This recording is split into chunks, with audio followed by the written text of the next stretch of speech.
નમસ્કાર દોસ્તો, શ્રીજી ક્લાસીસમાં તમારું સ્વાગત છે. આજે આપણે જોશું વાણિજ્ય પત્ર વ્યવહાર અને સેક્રેટરીયલ પ્રેક્ટિસ, જે ધોરણ 11 કોમર્સની અંદર આપણે પેલો વિભાગ છે વાણિજ્ય પત્ર વ્યવહાર એટલે કે કોમર્શિયલ કોરસ્પોન્ડન્સ, જે આપણે ટૂંકમાં કહી શકીએ એને સીસી.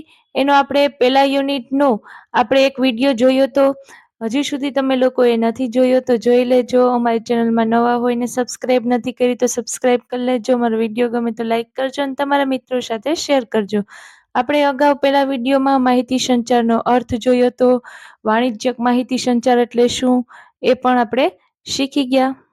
હવે આજે આપણે જોશું માહિતી સંચારની પ્રક્રિયા, જે નીચે મુજબ દર્શાવી શકાય છે. હવે આપણે જોઈએ પહેલા તો માહિતી સંચારની પ્રક્રિયાનો અર્થ.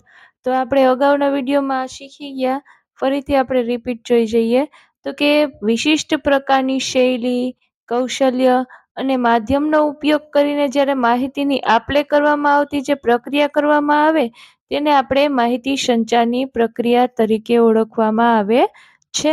હવે આ પ્રક્રિયા વિશે આપણે વિસ્તારથી જોઈએ. આ માહિતી સંચારની પ્રક્રિયા છે એની અંદર 7 મુદ્દાઓનો સમાવેશ થાય છે. બોલનારથી લઈને પ્રતિભાવ સુધીની આખી પ્રક્રિયા છે આપણે વિસ્તારથી સમજીએ, ત્યારબાદ આપણે એની આકૃતિ દ્વારા સમજશું. હવે આપણે સૌ પ્રથમ છે એની પ્રક્રિયાની અંદર બોલનાર એટલે કે સ્પીકર અથવા તો આપણે કહી શકીએ સેન્ડર. તો કે માહિતી મોકલનાર વક્તા જ્યારે છે એ અન્યને માહિતી પહોંચાડવા માટે માહિતી મોકલવાની જે પ્રક્રિયાની શરૂઆત કરે છે એને આપણે બોલનાર કહી શકીએ. ત્યારબાદ હવે બીજો પોઈન્ટ છે રજૂઆત એટલે વિચારોની ગોઠવણ, જેને આપણે ઇન્ક્લોડિંગ કહી શકીએ. માહિતીનું સ્વરૂપ આપતા પહેલા જે તે વિચારને કેવી રીતે રજૂ કરવો તે માટે કઈ ભાષામાં, કયા શબ્દો વડે, ચિત્રો, અવાજ, માધ્યમ અનુરૂપ થશે જેથી સામી વ્યક્તિ સમજી શકે. શું કીધું? પેલા બોલનાર છે એને વિચારોની ગોઠવણ એટલે કે આપણે માહિતી છે એને વ્યવસ્થિત રીતે રજૂ કરવી જોઈએ. જે કે કઈ ભાષામાં રજૂ કરવી, કેવા શબ્દોનો ઉપયોગ કરવો, ચિત્રોની મદદ લેવી, અવાજ છે એ વ્યવસ્થિત રાખવો, કયા માધ્યમથી આપણે માહિતી મેળવવી. આપણે માહિતી સંચાર કરવું હોય તો વ્યવસ્થિત રીતે આપણે રજૂઆત કરીએ તો સામે વ્યક્તિ સુધી આપણી માહિતી છે એ વ્યવસ્થિત રીતે પહોંચે. ત્યારબાદ ત્રીજો પોઈન્ટ છે સંદેશો એટલે માહિતી. વિવિધ સાધનો છે, ઉપકરણ છે અથવા તો માધ્યમ દ્વારા જે વક્તા છે એ વિચારીને યોગ્ય રીતે રજૂઆત કરે તેને સંદેશો કે માહિતી કહેવાય. શું કીધું? વિવિધ સાધન છે, વિવિધ સાધન છે, કોઈ ઉપકરણ છે અથવા અલગ અલગ માધ્યમ દ્વારા જે વક્તા હોય એ વિચારીને યોગ્ય રીતે રજૂઆત કરે કે સંદેશો મોકલે એને આપણે માહિતી કહેવાય.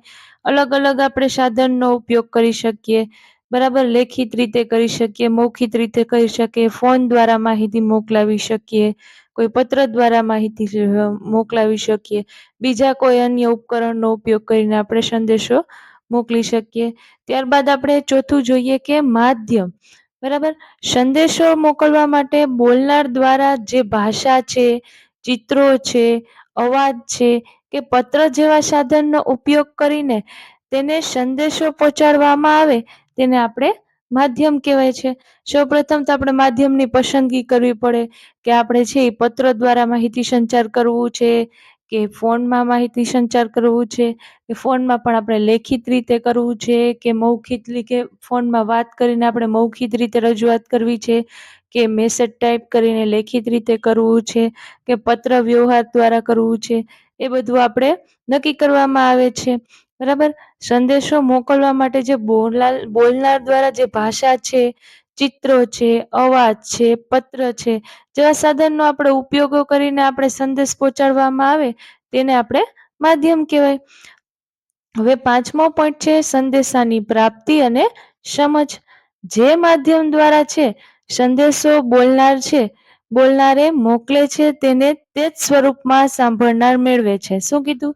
સંદેશાની પ્રાપ્તિ અને સમજમાં તો કે જે બોલનાર છે એ જે માધ્યમ દ્વારા સંદેશો મોકલે તે જ સ્વરૂપમાં છે સાંભળનાર છે એ સંદેશોને સાંભળે અને એને વ્યવસ્થિત રીતે સમજે, એનું અર્થઘટન કરે.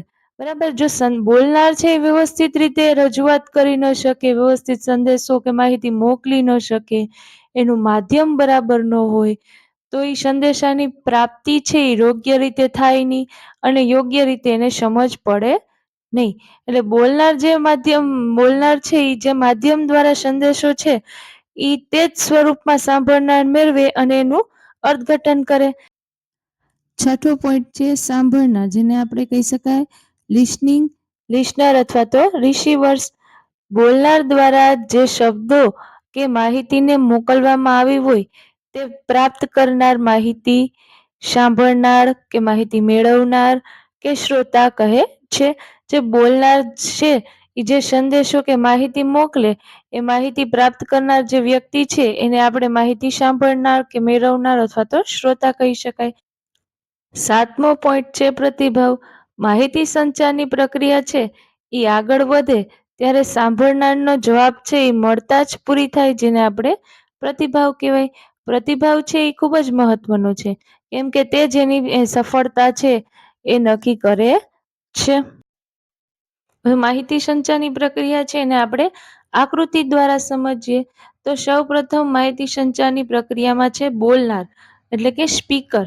બોલનાર જે માહિતીને આગળ મોકલે છે એટલે કે રજૂઆત કરે છે, એના વિચારોની ગોઠવણ કરે છે.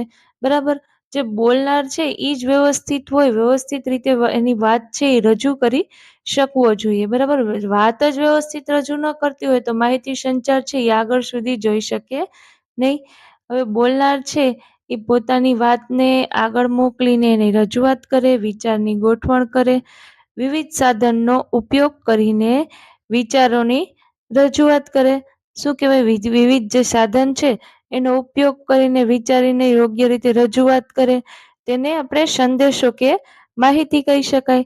પછી છે આગળ છે કે માધ્યમ. તો કે સંદેશો મોકલવા માટે આપણે છે એ માધ્યમની પસંદગી કરવી પડે કે આપણે સંદેશો છે એ કયા માધ્યમ દ્વારા મોકલવામાં આવે. ત્યારબાદ છે સંદેશાની પ્રાપ્તિ અને સમજ. તો કે માધ્યમની પસંદગી કર્યા બાદ આપણે સંદેશો છે એ સાંભળનાર છે એ સંદેશો પ્રાપ્ત કરે અને સંદેશાને વ્યવસ્થિત રીતે સમજે. ત્યારબાદ સંદેશો પ્રાપ્ત કરી એને સમજ્યા બાદ જે સાંભળનાર છે એ સંદેશો સાંભળીને એનો સંદેશાનો પ્રતિભાવ આપે છે. જે સાંભળનાર વ્યક્તિ છે એ પોતાનો પ્રતિભાવ છે એ બોલનાર વ્યક્તિને આપે છે. સાંભળનાર વ્યક્તિ શું કરે? સાંભળનાર વ્યક્તિ છે એ પોતાનો પ્રતિભાવ આપે અને જે સાંભળનાર વ્યક્તિ પોતાનો પ્રતિભાવ આપે જે કોને આપે છે? તો કે બોલનાર વ્યક્તિને આપે છે. આમ માહિતી સંચારની પ્રક્રિયા છે એ પૂરી થાય છે. આવી જ રીતે આપણે આગળ પણ અભ્યાસ કરશું. હજુ સુધી અમારી ચેનલ પર નવા હોય ને એને સબસ્ક્રાઇબ નથી કરી તો એને સબસ્ક્રાઇબ કરજો. અમારો વિડીયો ગમે તો એને લાઈક કરજો અને તમારા મિત્રો સાથે શેર કરજો.